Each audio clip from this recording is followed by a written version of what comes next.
in the land of grills. How's it going, folks? We are on the RecTech RT380X Deluxe. A lot to say. Bullseye. This is the new version of this. This thing, 1,000 degrees, folks. 980 is what I got to. I am really impressed with everything about this. So many cool things going on, but a lot of people are asking, hey, Tom, okay, so it gets hot. We heard these things can't do low and slow. So bottom on this for temp is 200. I've got a pork butt today. I'm gonna show you the setup.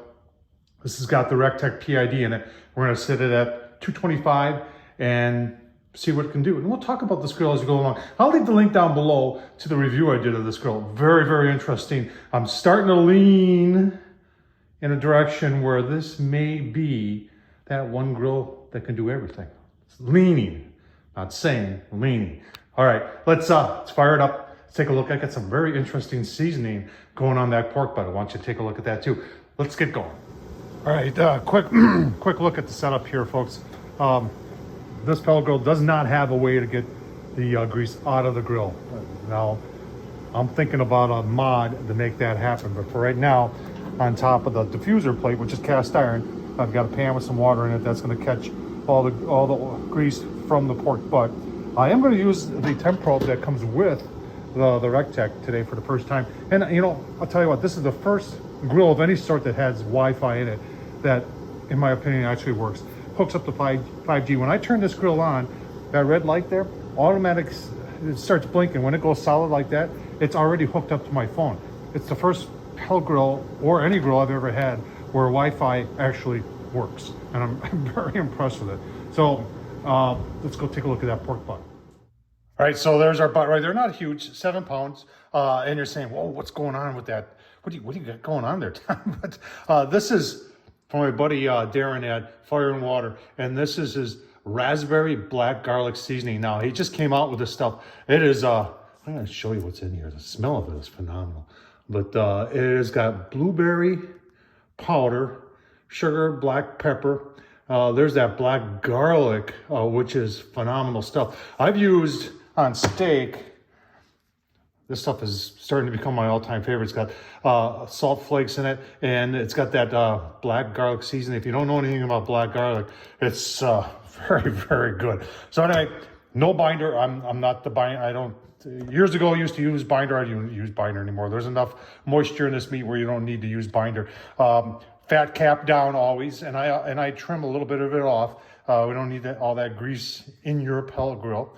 And this is going to go on just like that. I'm going to maybe spritz it once an hour just with water. Remember, smoke likes to stick to damp, wet meat. Let's get it on the grill. All right, been about 5 minutes. 225 set, 222. Let's take a look at this. Right around that 225 mark. I do have one of my Oklahoma Joe pucks in there. We're gonna give this about a half an hour to just even out and give you a look-see then. All right, about 35 minutes into it, PID on this thing. 225 means 225. Got a little bit of smoke rolling out of there. 225 there. Let's check our puck. Get a little color on there, nice. Where the puck says 225 also. Those of you who think that this thing can't do low and slow, yeah. Keep on going here. A couple hours like this.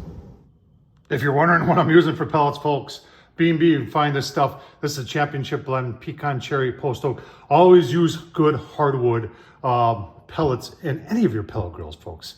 And this will give you the good heat and also give you the good taste. All right, well, we'll take a look, but we're just a little over 3 hours into it. You can see our 226. We're at 122. I'd like to take this up to 155, anywhere between 155 or 150 and 165 internal.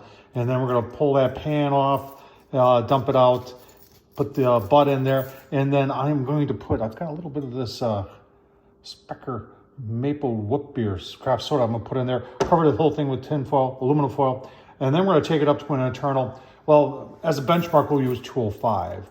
But ultimately, we're going to do probe tests to see. We don't want to get a probe tender because I want to be able to pull this pork, of course. Now let's, you know, people are going to ask about other options that are going on here. So that does have a temp chart here that shows what's going on. You can see everything has been nice and steady here. And I am, you know, I couldn't be happier number one with this app from RecTech. This is simplistic to use, and like I said, it's the only one that, in my opinion, and I've looked at it and I've tried to use a lot of them. For an old man like me, this one works. Let's take a look at the port. All right, reading about 225 there. You can see we're 225 there. Let's take a look on the inside. Nice looking port there. And we're a little above 225 on the inside. So still doing a great job.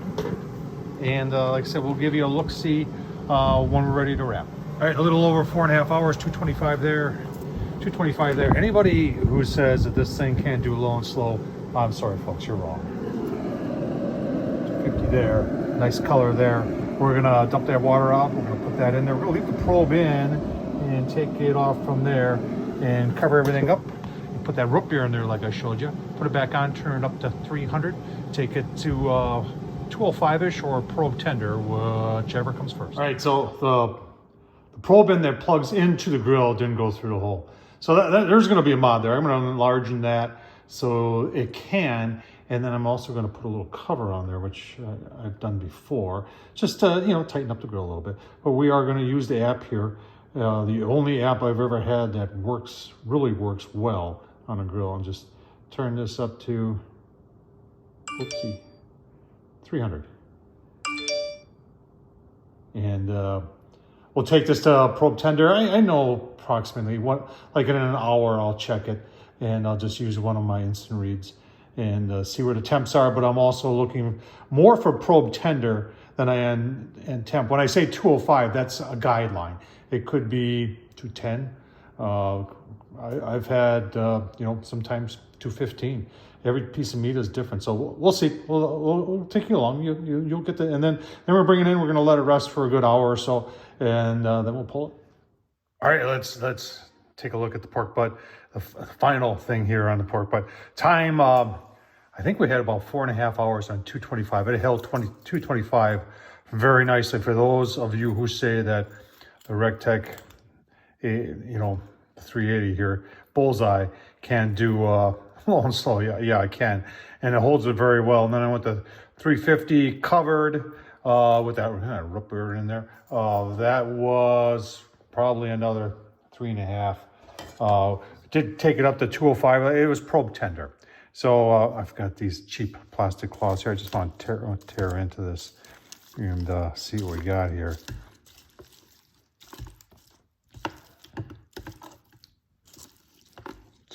Looking real good. It's been rusting for maybe an hour and a half now. Got a nice smoke ring from the RecTech. It's still hot. Holy smokes. Take a little taste test here. One thing I could smell, and I'm tasting it now, is that blueberry and that black garlic seasoning. Check out this fire. I'll leave the link down below. Wow. Really that's very good.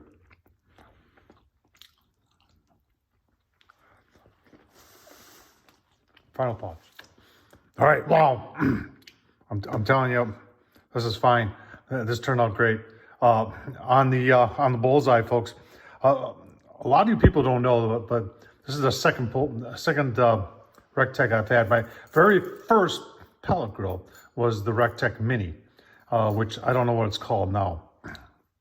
Modified the heck of it. I put a chimney on there. I know RecTech wasn't happy with me. I put a big upper shelf on there. I could get like 5 racks of ribs in there tight. And I used the heck out of it. Gave it to my son Brian, Mad Horse Barbecue. He used the heck out of it.